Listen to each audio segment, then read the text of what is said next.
ಎಲ್ರಿಗೂ ನಮಸ್ಕಾರ. ಮೊನ್ನೆ ದಾವಣಗೆರೆನೋ ಚಿತ್ರದುರ್ಗದಲ್ಲಿ ಬೇಬಿ ಯಡಿಯೂರಪ್ಪನವರು ಸೋನಿಯಾ ಗಾಂಧಿಯವ್ರ ಮೇಲೆ, ರಾಹುಲ್ ಗಾಂಧಿಯವ್ರ ಮೇಲೆ ಟೀಕೆ ಟಿಪ್ಪಣಿಗಳು ಮಾಡಿದ್ದಾರೆ.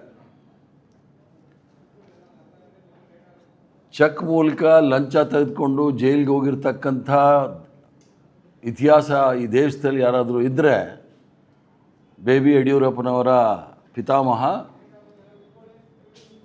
ಯಡಿಯೂರಪ್ಪನವರು, BSY ಯಡಿಯೂರಪ್ಪ, ಅದಕ್ಕೆ ಬೇಬಿ ಯಡಿಯೂರಪ್ಪ ಅಂತ ಇದ್ದೀನಿ. ಅದ್ರ ಜೊತೆಗೆ ಇವರು ನೈತಿಕತೆಯ ಪಾಠ ಕಾಂಗ್ರೆಸ್ ಪಕ್ಷದವ್ರಿಗೆ ಹೇಳ್ತಾ ಇದ್ದಾರೆ. ಸೋನಿಯಾ ಗಾಂಧಿಯವ್ರ ಮೇಲೆ ಕೇಸ್ ಇಲ್ವಾ, ರಾಹುಲ್ ಗಾಂಧಿಯವ್ರ ಮೇಲೆ ಕೇಸ್ ಇಲ್ವಾ, ನ್ಯಾಷನಲ್ ಹೆರಾಲ್ಡ್ ಕೇಸ್ ಈಗಾಗಲೇ 10 ವರ್ಷದಿಂದ ಓಡಾಡ್ತಾ ಇದೆ. ಇವ್ರಿಗೆ ಯಾರಾದರೂ ಕೋರ್ಟಲ್ಲಿ ಸರ್ಕಾರ ಇವ್ರದ್ದು ಏನಾದರೂ ಅವ್ಯವಹಾರ ಆಗಿದರೆ ಅದನ್ನು ಹಾಕಲಿ. ಅದು ಕಂಪ್ನೀಸ್ ಆ್ಯಕ್ಟಲ್ಲಿ ರಿಜಿಸ್ಟರ್ ಆಗಿರ್ತಕ್ಕಂಥದ್ದು ನ್ಯಾಷನಲ್ ಹೆರಾಲ್ಡ್. ಒಬ್ಬರು 10 ರೂಪಾಯಿ ತೊಗೊಳಕ್ಕಾಗಲ್ಲ, 10 ರೂಪಾಯಿ ಕೊಡೋಕ್ಕಾಗೋದಿಲ್ಲ. ಅಲ್ಲಿರೋ ಆಸ್ತಿ ಎಲ್ಲ ಕಂಪನಿ ಆ್ಯಕ್ಟಲ್ಲಿದೆ. ಅದ್ರ ಬಗ್ಗೆ ಹೇಳಿರ್ತಕ್ಕಂಥವರು ಅವರ ನಾಯಕರ ಮೇಲಿರ್ತಕ್ಕಂಥ ಆರೋಪಗಳಿಗೆ ಉತ್ತರ ಕೊಟ್ಟಿದ್ರೆ ಚೆನ್ನಾಗಿರೋದು. ಬೇಬಿ ಯಡಿಯೂರಪ್ಪನವರು ಗಂಭೀರವಾದ ಆರೋಪ, ಒಂದು ಭ್ರಷ್ಟಾಚಾರದ ಲಂಚ ಸ್ವೀಕಾರ ಮಾಡಿರ್ತಕ್ಕಂಥ ಆರೋಪ, ಇನ್ನೊಂದು ಅಪ್ರಾಪ್ತ ಮಗು ಅವರ ಮೇಲೆ ದೌರ್ಜನ್ಯ ಮಾಡಿರ್ತಕ್ಕಂಥದ್ದು, ಲೈಂಗಿಕವಾಗಿ ಪೀಡಿಸಿದಂಥ ಮನೆಯ ಹುಡುಗ ನಮ್ಮ ಬಗ್ಗೆ ಆಪಾದನೆ ಮಾಡ್ತಾ ಇದ್ದಾರೆ. ಶ್ರೀರಾಮಚಂದ್ರನ ಹಣ ಕಳುವು ಆರೋಪಗಳ ಪರವಹಿಸುವುದಲ್ಲಿ ವಿಶೇಷ ಅಂತ ನಮಗೇನು ಕಾಣೋದಿಲ್ಲ. ಇಂಥ ಗಂಭೀರ ಆರೋಪ ಇರ್ತಕ್ಕಂಥವ್ರು ಶ್ರೀರಾಮ ಮಂದಿರದಲ್ಲಿ ಹುಂಡಿ ಕಳ್ಳತನ ಆಗಿದ್ದರೆ ರಾಮ ಮಂದಿರದ ಬಗ್ಗೆ ಇವ್ರು ಯಾಕೆ ಮಾತಾಡ್ತಾರೆ ಅಂತ ಹೇಳ್ತಾರೆ. ಅಯೋಧ್ಯೆಯಲ್ಲಿ ನಡೆದಿರ್ತಕ್ಕಂಥ ಲಂಚ, ಜನಸಾಮಾನ್ಯರು ಭ್ರಷ್ಟಾಚಾರ ಆಗಿರ್ತಕ್ಕಂಥದ್ದು, ಹುಂಡಿ ಕಳ್ಳತನ ಮಾಡಿರ್ತಕ್ಕಂಥದ್ದು, ಸಾಮಾನ್ಯ ಜನಸಾಮಾನ್ಯರ ದೇಣಿಗೆಯಿಂದ ಹುಂಡಿ ತುಂಬಿರ್ತಕ್ಕಂಥದ್ದು. ಯಾವುದು BJP ಪಾರ್ಟಿಯವ್ರದ್ದಲ್ಲ ಅಥವಾ RSS ಅವ್ರದ್ದಲ್ಲ. ಕೋಟ್ಯಾಂತರ ಹಣ ಲೂಟಿ ಮಾಡಿರ್ತಕ್ಕಂಥವ್ರು ಅದರಲ್ಲೇ ಇರ್ತಕ್ಕಂಥದ್ದು ಉತ್ತರ ಪ್ರದೇಶದ ಸರ್ಕಾರ, ಚೌಕಿದಾರರು ಇವರೇ. ಅದ್ರ ಯಾಕೆ ಹೇಳ್ತಾ ಇದ್ದೀನಿ ಅಂತ ಹೇಳಿದ್ರೆ, ರಾಮ ಮಂದಿರ ಹಗರಣವನ್ನು CBI ಕೊಡಬೇಕಂತ ನಮಗೇನು ಇದಿಲ್ಲ. ಯಾಕಂದರೆ ಉತ್ತರ ಪ್ರದೇಶದಲ್ಲಿ ಆಗ್ತಕ್ಕಂಥ ಎಲ್ಲ ಅನಾಚಾರಗಳು, ಎಲ್ಲ ದುರಾಚಾರಗಳು, ಎಲ್ಲ ಭ್ರಷ್ಟಾಚಾರಗಳು ಯಾವುದೂ ಸಹ ಹೊರಗಡೆ ಬರೋದಿಲ್ಲ. ಅದು ಕೇಂದ್ರ ಸರ್ಕಾರದ ಅಡಿಯಲ್ಲಿರ್ತಕ್ಕಂಥ CBI ಮೇಲೆ ನಮಗೆ ನಂಬಿಕೆ ಇಲ್ಲ.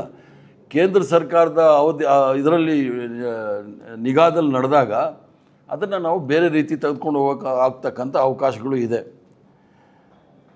ಅದರ ಜೊತೆಗೆ ಯಡಿಯೂರಪ್ಪನವ್ರು ಎಷ್ಟು CBI ಕೇಸ್ ಕೊಟ್ಟಿದ್ದಾರೆ ಅನ್ನೋದು ಪ್ರಶ್ನೆಯೂ ಬರುತ್ತೆ. ನಾವಾದರೂ ಕೆಲವು ಕೇಸ್ಗಳು 2G 3G ಅಂತ ಹೇಳಿದೆಲ್ಲ ನಾವೇ CBI ಕೊಟ್ಟಿದ್ವಿ. ಸುಪ್ರೀಂ ಕೋರ್ಟ್ ಏನೇನು ತೀರ್ಮಾನಗಳೆಲ್ಲ ಕೊಟ್ಟಿದ್ದಾರೆ ಅನ್ನೋದು ಭಾಳ ಸ್ಪಷ್ಟವಾಗಿದೆ. ಅದ್ರ ಜೊತೆ ಇವ್ರು ಹೇಳಿದ್ದಾರೆ, ರಾಮ ಮುಖ್ಯವೋ ರಾಮನ ಹಣ ಕದ್ದವರು ಮುಖ್ಯವೋ ಎಂದು ವಿಜೇಂದ್ರ ಹೇಳಿದ್ದಾರೆ. ಅವರು ರಾಮನ ಹಣ ಕದ್ದವರ ಜೊತೆ ಸೇರಿಕೊಳ್ಳುತ್ತಾರೆ ಎಂದು ಇದರ ಹೇಳಿಕೆ ಮೂಲಕ ಭಾಳ ಸ್ಪಷ್ಟವಾಗಿ ಗೊತ್ತಾಗುತ್ತೆ. ರಾಮ ಮುಖ್ಯ ಅಂತೆ, ಹುಂಡಿ ಮುಖ್ಯ ಅಲ್ಲ ಅಂತ. ಅಂದರೆ ಯಾರು ಕಳ್ತನ ಮಾಡಿದ್ದಾರೆ ಅವ್ರ ಜೊತೆ ಇದ್ದಾರೆ ಅಂತ ಆಯಿತು. ನಾವು ನರೇಂದ್ರ ಮೋದಿ ಮತ್ತು ಅಮಿತ್ ಶಾ ಅವರ ರಾಜೀನಾಮೆ ಯಾಕೆ ಕೇಳ್ತಾ ಇದ್ದೀವಿ ಅಂತ ಹೇಳಿದ್ರೆ, ಆ ಟ್ರಸ್ಟನ್ನ ಸ್ಥಾಪನೆ ಮಾಡಿದವರು ನರೇಂದ್ರ ಮೋದಿಯವರು, ಆ ಟ್ರಸ್ಟ್ಗೆ ಶಿಲಾನ್ಯಾಸ ಮಾಡಿದವರು ನರೇಂದ್ರ ಮೋದಿಯವರು, ಇವ್ರಿಗೆ ಪ್ರಾಣ ಇಲ್ಲದೇ ಇದ್ರೂ ಆ ಬಾಲರಾಮನಿಗೆ ಹೋಗಿ ಪ್ರಾಣ ಪ್ರತಿಷ್ಠಾಪನೆ ಮಾಡಿದವರು ಇವರೇ. ಈ ವಿಶ್ವಗುರುಗೆ ಯಾರು ಅಧಿಕಾರ ಕೊಟ್ಟಿದ್ರು ಅಂತ ಆಗಲೂ ಸಹ ನಾವು ಕೇಳಿದ್ವಿ. ಇವೆಲ್ಲ ಮಾಡಿದ ಮೇಲೆ ಜವಾಬ್ದಾರಿ ಯಾರು ವಹಿಸ್ಕೋಬೇಕು? ಪ್ರಾಣ ಪ್ರತಿಷ್ಠಾಪನೆ ಮಾಡಬೇಕಾಗಿರೋದು ಆಗಮದ ಶಾಸ್ತ್ರದ ಮೂಲಕ ಆಗಬೇಕಾಗಿತ್ತು, ಇಲ್ಲ ಜಗದ್ಗುರುಗಳು ಮಾಡಬೇಕಾಗಿತ್ತು. ವಿಶ್ವಗುರುಗಳು ಮಾಡೋಕ್ಕೆ ಅಧಿಕಾರ ಇಲ್ಲ. ಅದಕ್ಕೆ ನಾವು ಕೇಳ್ತಾ ಇರೋದು ರಾಜೀನಾಮೆ ಕೊಡಬೇಕು. ಯಾಕಂದರೆ 200 ಕೋಟಿ ಲೂಟಿ ಆಗಿದೆ. 5 ಕೋಟಿ ರೂಪಾಯಿದ ತುಳಸಿ ಮಾನಸ ಚರಿತ್ರ ಅಂದರೆ ರಾಮಾಯಣ ಬರೆದಿರ್ತಕ್ಕಂಥದ್ದು, ಬಂಗಾರ ಬೆಳ್ಳಿ ಈ ಒಂದು ಪುಸ್ತಕ ಅದು ಒಂದು ಕಳ್ಳತನ ಆಗಿದೆ. ಇದ್ರ ಬಗ್ಗೆ ನೀವು ಮರ್ಯಾದಾ ಪುರುಷೋತ್ತಮನ ಮರ್ಯಾದೆ ಉಳಿಸ್ಕೋಸ್ಕರ ನಾವು CBI ಮಾಡಬೇಕು ಅಂತ ಹೇಳಿದ್ವಿ. ಆದ್ದರಿಂದ ಸೋನಿಯಾ ಗಾಂಧಿಯವರು, ರಾಹುಲ್ ಗಾಂಧಿಯವರು ಅವ್ರಿಗೆ ನೈತಿಕತೆ ಇಲ್ಲ ಅಂತ ಹೇಳ್ತಕ್ಕಂಥವ್ರು ಜನ ಈಗ 12 ವರ್ಷ ಆಗೋಯ್ತು, ಸರ್ಕಾರ ಕೇಂದ್ರದಲ್ಲಿದೆ, ಹೇಳ್ಬೋದು ಇಂಥ ಕಡೆ ಭ್ರಷ್ಟಾಚಾರ ಆಗಿದೆ ಅಂತ ಹೇಳಿ. ಆದ್ದರಿಂದ ಇವರಿಂದ ನಾವು ಕಲಿಬೇಕಾದ ಏನೂ ಇಲ್ಲ.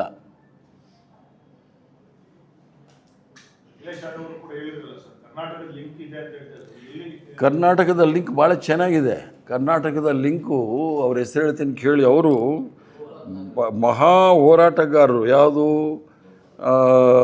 ಈ ಹಿಂದುತ್ವದ ಹೋರಾಟಗಾರರು.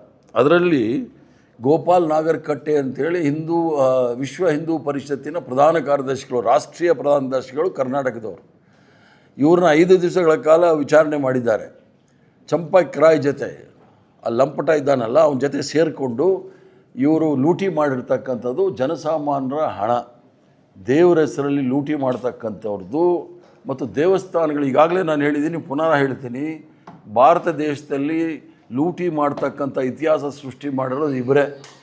12ನೇ ಶತಮಾನದಲ್ಲಿ ಮೊಹಮ್ಮದ್ ಗಜ್ನಿ 17 ಬಾರಿ ಭಾರತ ದೇಶಕ್ಕೆ ದಂಡಯಾತ್ರೆ ಬಂದು ಆಫ್ಘಾನಿಸ್ತಾನ್ ಗಜ್ನವಿಯಿಂದ ಪಾಕಿಸ್ತಾನದಲ್ಲಿರ್ತಕ್ಕಂಥ ಮುಲ್ತಾನಲ್ಲಿರ್ತಕ್ಕಂಥ ಮಸೀದಿ ಮತ್ತು ಗುಜರಾತಲ್ಲಿ ದ್ವಾರಕಾದಲ್ಲಿರ್ತಕ್ಕಂಥ ಸೋಮನಾಥ ಟೆಂಪಲ್ನ ದೇವಸ್ಥಾನವನ್ನು ಲೂಟಿ ಮಾಡ್ಕೊಂಡು ಹೋಗಿರೋ ಇತಿಹಾಸ ಬಿಟ್ಟರೆ, 12ನೇ ಶತಮಾನ ಬಿಟ್ಟರೆ 21ನೇ ಶತಮಾನದಲ್ಲಿ RSS ಅವರು BJPಯ ನೇತೃತ್ವದಲ್ಲಿ ರಾಮ ಮಂದಿರ ಲೂಟಿ ಮಾಡಿರೋದು ಇವ್ರದೇ ಇತಿಹಾಸ. ಸೊ ಅದರಿಂದ ಇವ್ರಿಗೆ ಯಾವುದೇ ರೀತಿಯ ನೈತಿಕ ಹಕ್ಕಿಲ್ಲ ಧರ್ಮದ ಬಗ್ಗೆ ಮಾತಾಡಲಿಕ್ಕೆ. ಸುಮ್ಮನೆ ರಾಜಕಾರಣ ಮಾಡ್ಕೊಳ್ಳೋದು ಒಳ್ಳೆಯದು. ಎಲ್ಲ ಭ್ರಷ್ಟರಿಂದ ತುಂಬಿರ್ತಕ್ಕಂಥದ್ದು ರಾಜಕಾರಣ, ಭ್ರಷ್ಟರಿಂದ ತುಂಬಿತ್ತು. ಈಗ ಧಾರ್ಮಿಕ ಕ್ಷೇತ್ರದಲ್ಲೂ ಸಹ ಇಂಥ ಭ್ರಷ್ಟರೇ ತುಂಬ್ಕೊಂಡ್ಬಿಟ್ಟಿದ್ದಾರೆ ಅಂತ ಹೇಳೋದಕ್ಕೆ ವಿಷಾದ ವ್ಯಕ್ತಪಡಿಸ್ತೇನೆ.